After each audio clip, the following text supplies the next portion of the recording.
सोचिए, एक ऐसी जगह जहां पत्थर भी बोल उठते हैं और रंग रंग तो पूरी की पूरी कहानियां सुनाते हैं। हम बात कर रहे हैं अजंता की गुफाओं की। तो चलिए आज इस शानदार जादुई दुनिया में उतरते हैं। कभी सोचा है ये सब हुआ कैसे होगा? मतलब हम उस जमाने की बात कर रहे हैं जब भाई कोई आज जैसी टेक्नोलॉजी तो थी नहीं। तो फिर आखिर कैसे कुछ कलाकारों ने मिलकर एक पूरे के पूरे पहाड़ को कला के मंदिर में बदल दिया? बस यही वो सवाल है जिसे आज हम सब मिलकर खंगालने वाले। तो अगले कुछ मिनटों में हमारा सफर कैसा रहेगा ये देखते हैं। सबसे पहले हम देखेंगे कि ये गुफाएं हैं कहाँ और क्यों इनकी लोकेशन इतनी खास है। फिर हम टाइम में थोड़ा पीछे जाएंगे और इनके इतिहास को समझेंगे। इसके बाद हम इनकी कला के दिल में उतरेंगे, उन कहानियों को जानेंगे जो ये सुनाती हैं, और हाँ, सबसे जरूरी गुफाओं का एक छोटा सा टूर भी करेंगे। और आखिर में सब कुछ फटाफट समेट लेंगे ताकि सबसे जरूरी बातें याद रह जाएं। तो चलिए अपने सफर की शुरुआत करते हैं। और शुरुआत करने के लिए सबसे पहले ये समझना जरूरी है कि हम आखिर हैं कहाँ।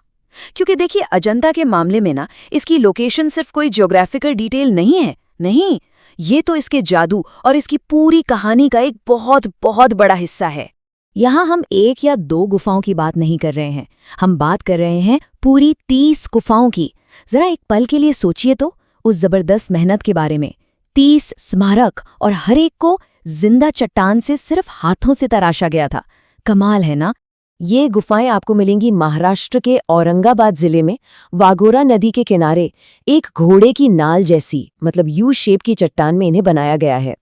और ये जो नेचुरल बनावट है ना, यही इन गुफाओं को एक अलग ही, मतलब एक बहुत ही ड्रामेटिक नज़ारा देती है। और हाँ, इनकी अहमियत सिर्फ भारत तक ही सीमित नहीं है। यूनेस्को ने अजंता को वर्ल्ड हेरिटेज साइट का दर्जा दिया है। मतलब ये मिस्र के पिरामिड्स या चीन की महान दीवार की लीग में आती हैं। ये एक ऐसा खजाना है जो पूरी इंसानियत का है। तो कला के बड़े बड़े जानकार इसके बारे में क्या कहते हैं? उनका मानना है कि ये भारत में बचे हुए सबसे बेहतरीन भित्ति चित्रों, मतलब जो पेंटिंग्स दीवार पर की जाती हैं, उनका सबसे अनमोल खजाना है। इससे बेहतर कुछ नहीं। लेकिन सुनिए, अजंता की कहानी कोई सीधी सादी कहानी नहीं है। जो बात इसे और भी ज्यादा दिलचस्प बनाती है ना, वो ये है कि इसकी रचना के बीच में सदियों की एक लंबी खामोशी है। दरअसल इसका निर्माण 2 बिल्कुल अलग अलग फेजेस में हुआ। पहला फेज शुरू हुआ लगभग 2री शताब्दी ईसा पूर्व में। लेकिन फिर, और यही बात सबसे हैरान करने वाली है, ये गुफाएं लगभग 700 सालों के लिए वीरान छोड़ दी गईं। काम फिर से शुरू हुआ बहुत बाद में, 5वीं और 6ठी शताब्दी में, वाकाटक राजाओं के टाइम पर। तो सवाल ये उठता है कि उन 700 सालों में क्या हुआ? ये अजंता के सबसे बड़े रहस्यों में से एक। अच्छा, तो इन गुफाओं की दीवारों पर आखिर है क्या? देखिए, ये सिर्फ सुंदर पेंटिंग्स नहीं है, नहीं, ये अपने आप में पूरी की पूरी कहानियां हैं। अजंता की दीवारों को एक विजुअल स्टोरी बुक की तरह समझिए। मेन थीम तो है जातक कथाएं, यानी बुद्ध के पिछले जन्मों की कहानियां। पर बात सिर्फ धर्म तक ही सीमित नहीं है। यहाँ हमें गौतम बुद्ध की जिंदगी के सीन, शाही दरबार की शानो शौकत और उस जमाने के आम लोगों की रोजमर्रा की जिंदगी की झलकियां भी देखने को मिलती हैं। अब ये जातक कथाएं क्या हैं? इन्हें समझने के लिए हम इन्हें बौद्ध धर्म की पंचतंत्र की कहानियां कह सकते हैं। ये ऐसी नैतिक कहानियां हैं जो करुणा, दया और ज्ञान जैसे गुण सिखाती हैं। और ये कहानियां बुद्ध के अलग अलग जन्मों के जरिए बताई गई हैं। कभी वो राजा थे, कभी कोई जानवर, तो कभी एक आम इंसान। इन पेंटिंग्स को जो चीज सबसे खास बनाती है वो है इनका एकदम असली, लाइफ लाइक होना। चेहरों पर आपको असली इमोशंस दिखेंगे, खुशी, दुख, शांति। किरदारों के शरीर में ग्रेसफुल मूवमेंट है और हर सीन को इतने कमाल के तरीके से कंपोज किया गया है कि वो आपकी नज़र को खींचता है और कहानी को बड़ी ही खूबसूरती से बयां करता है। तो अब जब हम क्या और क्यों समझ चुके हैं, तो चलिए एक छोटा सा वर्चुअल टूर करते हैं। तैयार हो जाइए, हम अजंता की कुछ सबसे शानदार गुफाओं में कदम रखने वाले हैं। वो जगह जहां कला आज भी, सदियों बाद भी जिंदा है। अगर कभी अजंता जाने का प्लान बने या बस ऑनलाइन सबसे अच्छी तस्वीरें देखनी हो, तो ये 6 नंबर जरूर याद रखिएगा। गुफा नंबर 1, 2, 9, 10, 16 और 17। बस यहीं पर अजंता के सबसे शानदार कलात्मक खजाने छिपे हुए हैं।